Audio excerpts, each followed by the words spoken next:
Hi friends, welcome to RJ vlogs. இன்றைக்கி என்ன பார்க்க போகிறோன்னா 3 வகையான சட்னி எப்படி செய்கிறதுன்னு பார்க்கலாம். சட்னி எல்லாமே இட்லி, தோசை, பணியாரம், ஆப்பம் எல்லாத்துக்குமே சாப்பிடலாம். தாளித்த சாப்பாடுக்கும் சாப்பிட்லாம். லெமன் ரைஸ், புளி ரைஸ் இது எல்லாத்துக்குமே வச்சு சாப்பிட்லாம். நல்லாயிருக்கும், டேஸ்ட்டாக இருக்கும். வாங்க எப்படி செய்கிறதுன்னு பார்க்கலாம்.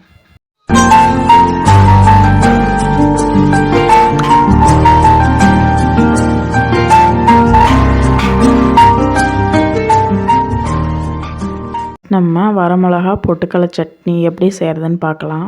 50 கிராம் பொட்டுக்கடலை, 3 பச்சை மிளகா, நான் இந்த நீல மிளகாவாக இருக்கிறதுனால 4 எடுத்திருக்கேன். ஒரு கொத்து கருவேப்பிலை, கொஞ்சமாக கொத்தமல்லி இலை, தேங்காய் அரை மூடி துருவி எடுத்துக்கோங்க. இது எல்லாத்தையும் ஒன்றா அரைச்சிக்கோங்க. 2 பல் பூண்டு, அரை ஸ்பூன் தண்ணி ஊற்றி அரைச்சிக்கோங்க. கடுகு கருவேப்பிலை போட்டு தாளிச்சிக்கோங்க. கெட்டி சட்னியாக வேணுன்னா வச்சுக்கலாம் அப்படியே, இல்லை கொஞ்சம் தண்ணி மிக்ஸ் பண்ணணுன்னா மிக்ஸ் பண்ணிக்கலாம். நல்லாயிருக்கும், ட்ரை பண்ணி பாருங்கள். ஆர்ஜே விலாக்ஸை மறக்காமல் சப்ஸ்கிரைப் பண்ணுங்கள் ஃப்ரெண்ட்ஸ்.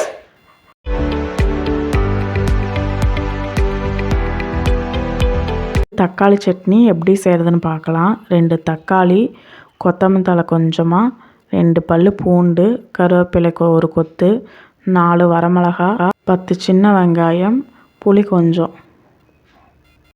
கொஞ்சம் ஆயில் போட்டு இதெல்லாம் வணக்கிக்குங்க. ஒரு அரை ஸ்பூன் உப்பு போட்டுக்குங்க.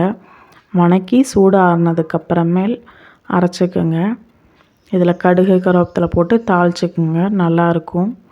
கொஞ்சம் நிறைய பேர்த்துக்கு செய்கிற மாதிரி இருந்தால் தேங்காயும் இது கூடயே போட்டு வணக்கி அரைச்சிக்குங்க. ட்ரை பண்ணி பாருங்கள், பார்த்துட்டு எப்படி இருக்குதுன்னு சொல்லுங்கள். தேங்காய் போட்டு எப்படி அரைக்கணுங்கிற வீடியோவும் நான் போட்டிருக்கேன் பாருங்கள். இந்த சட்னி பணியாரத்துக்கு ரொம்ப டேஸ்ட்டாக இருக்கும். நான் அதான் இன்றைக்கி செஞ்சுருக்கேன். சூப்பராக இருந்துச்சு.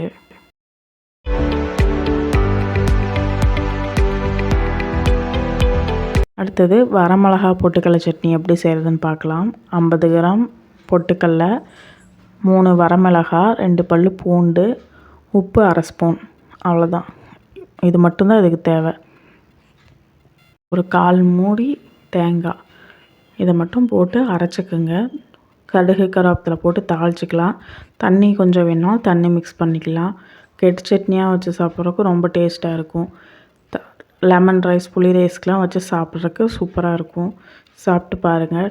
சாப்பிட்டு எப்படி இருக்குதுன்னு சொல்லுங்கள், கமெண்ட் பண்ணுங்கள். உங்கள் ஃப்ரெண்ட்ஸ், ஃபேமிலி எல்லாத்துக்குமே ஷேர் பண்ணுங்கள், லைக் பண்ணுங்கள். மறக்காமல் ஆர்ஜே விலாக்ஸை சப்ஸ்கிரைப் பண்ணுங்கள். ஈஸியாக எப்படி சமைக்கிறதுன்னு ஆர்ஜே விலாக்ஸில் வீடியோஸ்லாம் போடுறேன், எல்லோரும் பாருங்கள்.